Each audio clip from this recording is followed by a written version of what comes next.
International జియోపాలిటిక్స్లో Bharat యొక్క నిబద్ధత ఏంటో మరోసారి రుజువైంది ప్రపంచానికి. అసలు హర్దీప్ సింగ్ నిజర్ కేసులో నిజానిజాలేంటో రాయల్ కెనేడియన్ మౌంటెడ్ పోలీస్ ఎప్పుడైతే ఎవిడెన్షియల్గా వ్యక్తం చేశారో అప్పుడు జస్టిన్ ట్రూడో చేసినటువంటి allegations are absolutely false and unfounded అని ప్రపంచానికి మరోసారి తెలిసింది.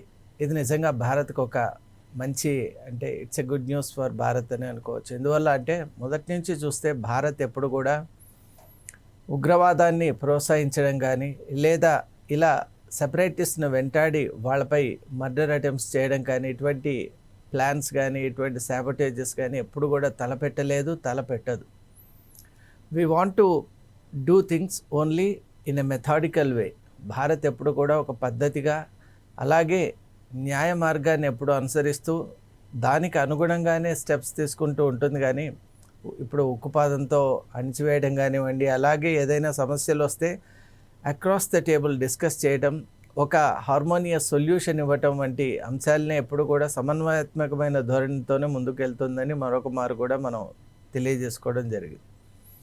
అసలు ఈ కేసు ఏంటి, దీంట్లో ఎలిగేషన్స్ ఎందుకు వచ్చాయి, అసలు కెనడియన్ పిఎం ఈ వ్యాఖ్యలు ఏ సందర్భంలో చేశారు, అవి చేయటం వల్ల వాటి ఇంపాక్ట్ ఏంటి, ఇప్పుడు ప్రపంచం భారత్ యొక్క ప్రమేయం లేదని తెలుసుకోవడం వల్ల జరిగేటువంటి కాన్సిక్వెన్సెస్ ఏంటి, ఇవన్నీ ఇప్పుడు మనం ప్రస్తుతం కెనడాలో ఉన్నటువంటి సిచ్యువేషన్ అండ్ సినేరియో కూడా ఏంటి కూడా మనం తెలుసుకునే ప్రయత్నం చేద్దాం. భారత్ దాదాపు కెనడాతో మంచి ద్వైపాక్షిక సంబంధాలు కలిగి ఉన్నటువంటి దేశం. అయితే ఈ మధ్యకాలంలో మనం చూస్తున్నాం కొంత మార్పు అనేది ఏర్పడింది. ఎవర్ సిన్స్ జస్టిన్ ట్రూడో వచ్చినప్పటి నుంచి ముఖ్యంగా అక్కడ ఉన్నటువంటి ఖలిస్తాన్ వాళ్ళ వైపు ఒక ఫేవరెటిజం చూపించడం, అలాగే భారత్ వైపు ఒక భిన్నమైనటువంటి స్వరం, అంటే భారత్ నుంచి వస్తున్నటువంటి విద్యార్థులు కానివ్వండి, అలాగే ఇక్కడి నుంచి వస్తున్నటువంటి ఇమిగ్రేషన్పై కూడా అసంతృప్తితో ఉన్నటువంటి నేపథ్యంలో ఖచ్చితంగా భారత్ను దూరం పెట్టాలనేటువంటి కొన్ని ఆలోచనలు ట్రూడో మైండ్లో ఉండొచ్చనే ఇప్పుడు మనం భావించాలి. వాటిని దృష్టిలో పెట్టుకొనే ఇప్పుడు అదనం వచ్చింది కదా అని, ఆ ప్రమేయం లేకున్నా కూడా ప్రమేయం ఉంది అని కెనేడియన్ సిటిజన్ అయినటువంటి హర్దీప్ సింగ్ నిజర్ విషయంలో భారత్కే ఇటువంటి ఒక మర్డర్ అటెంప్ట్ చేయవలసినటువంటి ఆవశ్యకత ఉందేమో అని ఆయన అభిప్రాయపడ్డారు. పాత్ర కూడా ఉందని కూడా, ప్రమేయం ఉందని కూడా ఆయన పార్లమెంట్లో కూడా చెప్పారు. But what is the reality? అసలు జస్టిన్ ట్రూడో ఈరోజు మరి ఏమంటారు? ఎప్పుడైతే రాయల్ మౌంటెడ్ కెనేడియన్ ఫోర్స్ ఆ పోలీస్ ఎప్పుడైతే ఎవిడెన్షియల్ మెటీరియల్ ముందుకు పెట్టారో, భారత్ ప్రమేయం అబ్సల్యూట్గా లేదని చెప్తున్నారో, మరి ఇప్పుడు జస్టిన్ ట్రూడో దానికి వివరణ ఇచ్చేటువంటి ఆవశ్యకత ఉందా? తప్పక ఇవ్వాలి. ఎందువల్ల అంటే ఒక దేశంపై అభియోగం అనేటువంటిది మోపడం చాలా సులభం. కానీ ఈరోజు నిజాలు ఎప్పుడైతే బయటకు వచ్చాయో అప్పుడు ట్రూడో రెస్పాన్సిబుల్గా తన యొక్క తప్పిదాన్ని ప్రపంచం ముందు అంగీకరించాలి. కొన్ని ఏదైనా బయాస్డ్ స్టేట్మెంట్స్ చేసేటప్పుడు ఈ పెద్ద లీడర్స్ ఎవరు కూడా చాలా సులభంగా చేస్తుంటారు. ముఖ్యంగా భారత్ విషయంలో ట్రూడో తీసుకున్నటువంటి డెసిషన్ ఎంత మీనింగ్లెస్గా ఉందో ఇప్పుడు మనం అనాలిసిస్ చేస్తే అర్థమవుతుంది. ఎందువల్ల అంటే ఒకవైపు కెనడాలో ఆయన అనుకున్నట్టు హ్యూమన్ రైట్ వైలేషన్ జరగకుండా ఉందా, మరి వాటి పట్ల ట్రూడో ఎటువంటి నిర్ణయాలు తీసుకున్నారు? అలాగే మనం ఒకటి చూడాలి, అసలు భారత్ పాత్ర లేకున్నా కూడా లింక్ కట్టేటువంటి ప్రయత్నం చేశారు. కానీ ఓపెన్ డేలైట్లో everyone knows in their hearts that Karima Baloch murder ఎలా జరిగింది. అసలు టొరంటోకి సమీపంలోనే ఇంత పెద్ద ఇష్యూ జరిగినప్పుడు మరి జస్టిన్ ట్రూడో ఐఎస్ఐ అంటే ఇంటర్ సర్వీసెస్ ఇంటెలిజెన్స్, పాకిస్తాన్కి సంబంధించినటువంటి ఐఎస్ఐ పాత్ర ఉంది అని పలువురు స్పష్టంగా వ్యక్తం చేసినప్పటికీ, అక్కడ ఆధారాలు దొరికినప్పటికీ కూడా అసలు ట్రూడో పాకిస్తాన్ పేరు ఎందుకు ఎత్తడం లేదు? అంటే ఇండియాకు ఒక న్యాయం, పాకిస్తాన్కి ఇంకో న్యాయం. అక్కడ మర్డర్ జరిగింది. ఆ మర్డర్ వెనక ఉన్నటువంటి వాళ్ళు ఎవరో ప్రపంచానికి చాలా స్పష్టంగా తెలుసు. కరీమా బెలూచ్ అంటే ఆ బెలోచ్ యాక్టివిస్టులలో చాలా ఆమె సీనియర్ మోస్ట్ లీడర్. జీవితాన్నంతా కూడా ఈ బలూచిస్తాన్ లిబరేషన్ కోసం వారు పాటుపడ్డారు. మరి ఒక సెపరేటిస్ట్ టెండెన్సీ ఉందని చెప్పి మీరు ఈరోజు ఈ విధంగా వెంటాడి మీ ఐఎస్ఐ ద్వారా ఆమె మర్డర్ అక్కడ జరిగింది కెనడాలో. మరి ఇంత జరుగుతున్నా కూడా పాకిస్తాన్ యొక్క ప్రమేయం లేనట్టు మీరు ఎలా వెనకేసుకొని వచ్చారు? అదే హర్దీప్ సింగ్ నిజార్ కేసులో అసలు ఎవరు చంపారనేటువంటి విషయం స్పష్టంగా మీకు తెలియదు. మీరు ఇన్వెస్టిగేషన్కి అక్కడ కాల్ ఫార్ చేశారు. నిజాలు తెలుసుకోకుండా మీరు పార్లమెంట్లో ఎలా భారత్ ప్రమేయం ఉందని చెప్తారు? దీన్ని బట్టి చూస్తే ప్రపంచ దేశాల్లో కొన్ని దేశాలు స్పష్టంగా బయాస్డ్గా వ్యవహరిస్తున్నాయని చెప్పడానికి ఇంతకంటే నిదర్శనం లేదు. ఈరోజు వాళ్ళ పోలీసే తేల్చి చెప్పారు కాబట్టి సరిపోయింది, కానీ లేకుంటే ఈ అభియోగం, ఈ మచ్చ, అలాగే ఈ రకమైనటువంటి ఒక డీఫేమ్ అనేది భారత్పై ఉండేది కదా. మరి ఒక దేశాన్ని డీఫేమ్ చేసే ముందు మీకున్నటువంటి మెటీరియల్ ఏంటి, మీకున్నటువంటి గ్రౌండ్స్ ఏంటి? Justin Trudeau just because is having some biased mind and complicated మైండ్తో ఇటువంటి స్టేట్మెంట్స్ చేయడం, ఒక దేశాన్ని ఉద్దేశించి చేయటం అనేటువంటిది ఇది 100% ఇది యాక్సెప్టబుల్ కాదు. కెనడాలో కూడా ఈ మధ్యకాలంలో మన వాళ్ళు విపరీతంగా పెరిగిపోవటం, అలాగే ఈరోజు మనం చూస్తున్నాం కెనడాలో కూడా సెక్యూరిటీ కన్సర్న్స్ చాలా ఉన్నాయి. భారతీయులపై రకరకాలైన బెదిరింపు కాల్స్ వస్తున్నాయి. అంటే you will be killed, you have to go back, ఇలాంటి రకరకాల మెసేజ్లు పంపిస్తున్నారు. అలాగే ఫోన్ కాల్స్ చేసి చెప్తున్నారు. అలాగే లుక్స్తోనూ అలాగే డిఫరెంట్ వేస్తోనూ they are expressing very clearly that you need to go back to your place. ఇప్పుడు లిటిల్ పంజాబ్గా మనం కెనడాలో ఒక ప్రాంతం ఉంటుంది. మరి అటువంటి ప్రాంతాల్లో కూడా ఈరోజు సెక్యూరిటీ లేదంటే మనం ఆశ్చర్యపోతాం. అంటే ఎక్కడ కూడా ఈ ట్రూడో లాంటి వ్యక్తులు, ఇప్పుడు ట్రంప్ ఏ విధంగా అయితే అమెరికాలో ఒక హేట్రెడ్ అనేటువంటిది, ద్వేషపూరితమైనటువంటి, అలాగే ఒక రకంగా కుట్రపూరితమైనటువంటి ఒక వాతావరణాన్ని, ఈకోసిస్టమ్ను ప్రొపగేట్ చేశారో, అటువంటి హేట్రెడ్ అనేటువంటిది ట్రూడో టైంలో చాలా ఎక్కువైంది. మరి దాని పర్యవసానంగా ఈరోజు భారతీయ విద్యార్థులు చాలా కష్టపడుతున్నారు. లక్షలాది రూపాయలు వెచ్చిచ్చి తమ సంపాదన అంతా కూడా ఒక ఇన్వెస్ట్మెంట్ లాగా చేసి పిల్లల్ని ఇక్కడ కెనడాకు పంపుతున్నారు విద్యాభ్యాసానికి. మరి అటువంటి విద్యార్థుల యొక్క సేఫ్టీ ఎవరు? ఈ మధ్యకాలంలో మనం చూసాం, they are spraying bullets across Indians, especially students అని. అలాగే అక్కడ రకరకాలైనటువంటి ప్రమాదాలు. వాటిలో నిజంగా అసలు వాటిని ప్రమాదాలు అనాలనా లేకుంటే అవి విల్ఫుల్గా జరిగిన సంఘటనలా కూడా ఇప్పటికీ మనకు తెలియదు. మరి ఇటువంటి సినేరియోలో అసలు ఈ హర్దీప్ సింగ్ నిజ్జర్ ఎవరు? ఆయనపై ఎటువంటి, అంటే ఆయన అక్కడ చనిపోవడం ఇంత ఇంటర్నేషనల్గా ఎందుకు ఒక పెద్ద సంచలనం సృష్టించింది కూడా మనం తెలుసుకుందాం. కెనడా ప్రభుత్వం ఏమో ఆయన మా సిటిజన్ అంటోంది. మరి ఆయన సిటిజన్ కాకముందు ఆయన యొక్క రికార్డు మీకు తెలుసా?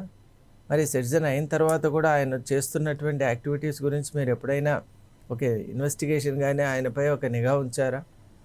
ఇవన్నీ ప్రశ్నలు కెనడియన్ గవర్నమెంట్ను ఖచ్చితంగా ప్రశ్నించాలి. ఎందువల్ల అంటే వీటికి ఏది మీ దగ్గర సమాధానం లేదు. నిజార్ అనే ఒక వ్యక్తి ఇక్కడ ఒక ఉగ్రవాదిగా, ఒక బ్రాండెడ్ టెర్రరిస్ట్. అతను ఒక సినిమా హాల్ బాంబింగ్ కేసులోనూ అలాగే సెపరేటిస్ట్ కేసులోనూ మనం చూసాం. 1980s నుంచి కూడా ఖలిస్తాన్ అనేటువంటి ఒక మూమెంట్ను కొన్ని ఫారిన్ ఫోర్సెస్ తీసుకొచ్చాయి.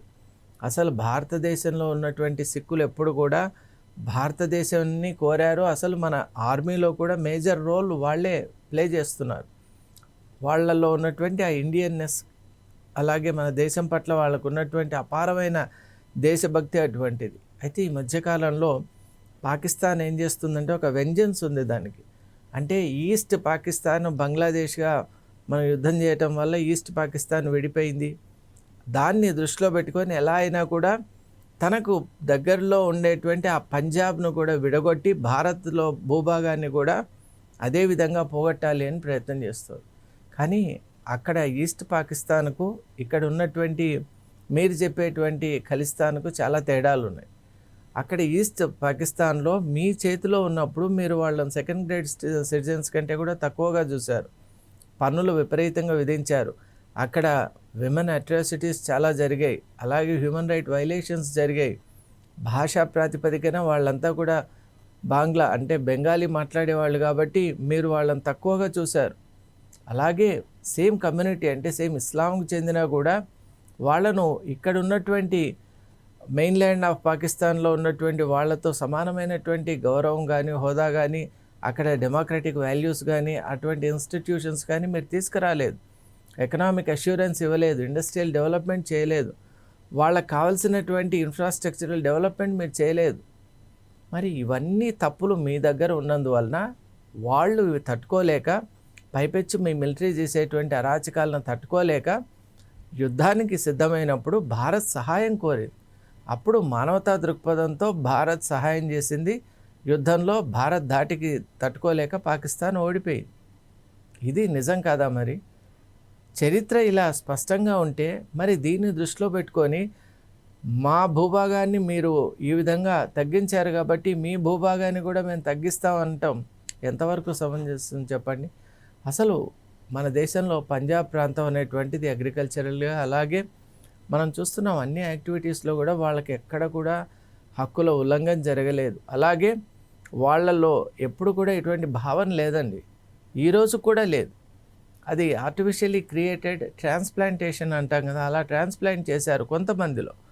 అంటే ఎవరైతే ఫ్రస్ట్రేటెడ్గా ఉండి అన్లాఫుల్గా ఉన్నటువంటి కొంతమంది యూత్ను సెట్ చేసి క్రాస్ బార్డర్ టెర్రరిజం యాక్టివిటీస్ ద్వారా అక్కడ ఉన్న పంజాబ్ నుంచి ఇక్కడికి పంపించి విల్ఫుల్గా ఒక పథకం ప్రకారం ఖలిస్తాన్ అనేటువంటి ఒక ముద్ర వేసి భారత్లో కూడా అశాంతి అనేటువంటి ఒక వాతావరణం ఉండాలి, ఖలిస్తాన్ సపరేట్ అయిపోవాలి అంటే అప్పుడు ఏమవుతుంది? ఖలిస్తాన్ ద్వారా పాకిస్తాన్ ఇంకా ముందుకు చొచ్చుకొచ్చేటువంటి అవకాశం ఉంటుంది. మరి ఇలాంటి ఒక కుట్రతో, కుటిలమైన నీతితో పాకిస్తాన్ మిగతా కొన్ని ఫారిన్ ఫోర్సెస్ చేశాయి.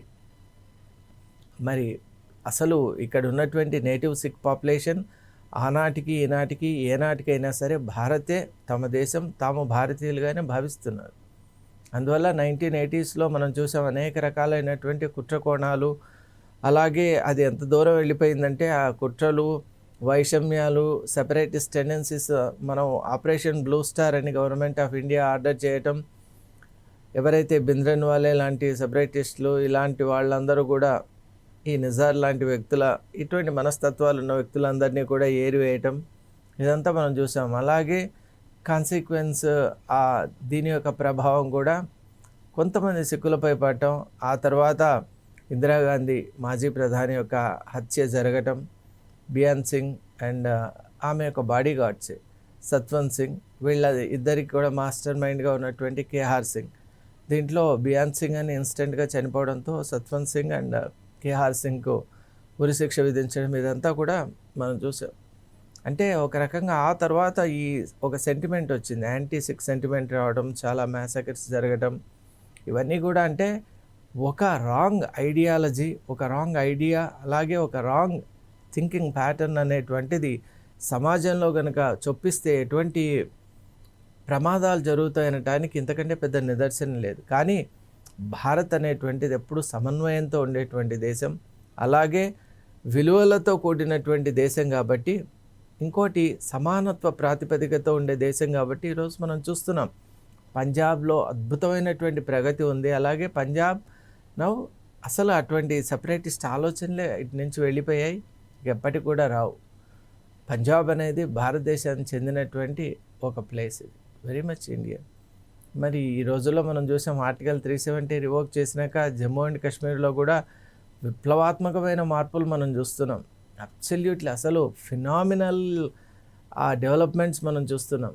ఇంతకుముందు ఎప్పుడు ఎవరు ఊహించలేదు అసలు జమ్మూ కాశ్మీర్కి మనం ఇలా వెళ్ళొచ్చా, ఇంత బాగా ఉంటుందా, అసలు వందే భారత్ ట్రైన్స్ ఆ వ్యాలీలో తిరగటం ఎప్పుడైనా ఊహించామా?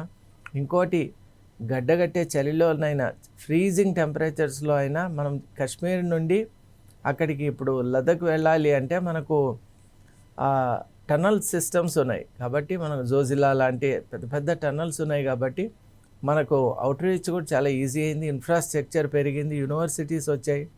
అంటే భారత్లో ఎక్కడ కూడా డిస్క్రిమినేషన్ లేదు, entire land is developing collectively.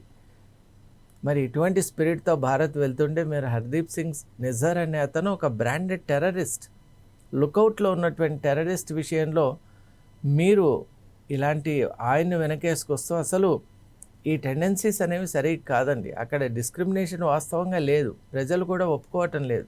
ఇది కొంతమంది స్వార్థ చింతనతో, వెస్టెడ్ ఇంట్రెస్ట్తో ఉన్నటువంటి వాళ్ళు తమ స్వలాభం కోసం ఫారిన్ ఫోర్సెస్ యొక్క కొలాబరేషన్తో జరిగే ఒక పెద్ద కుట్ర ఇది. అది భారత్ ఖండిస్తూ ఉంది, దాంట్లో ఏమీ దాచిపెట్టడం ఏంటి లేదు. భారత్ ఖచ్చితంగా ఖండించింది ఇటువంటి డివిజివ్ టెండెన్సీస్ ఒప్పుకోమని. అంత మాత్రాన ఈయన హత్య జరిగితే దానికి భారత్ పేరు మీరు చెప్పటం, కానీ ఆధారాలు ఏవి లేకుండా మీరు పార్లమెంట్లో మీకు అవకాశం ఉంది కదా అని మాట్లాడటం, Justin Trudeau has to really ఈరోజు ఆయన అగ్రీ చేయాలి that he has gone wrong in his assertions and he has to really come out and explain. ఇప్పుడు జరిగినటువంటి ఉదంతం ఏదైతే ఉందో భారత్ ప్రమేయం లేదని మీ యొక్క పోలీస్ ఫోర్సెస్ స్పష్టంగా చెప్పారు. కాబట్టి మీ రిప్లై ఏంటి? You must apologise to Indian government for making such defamatory statements.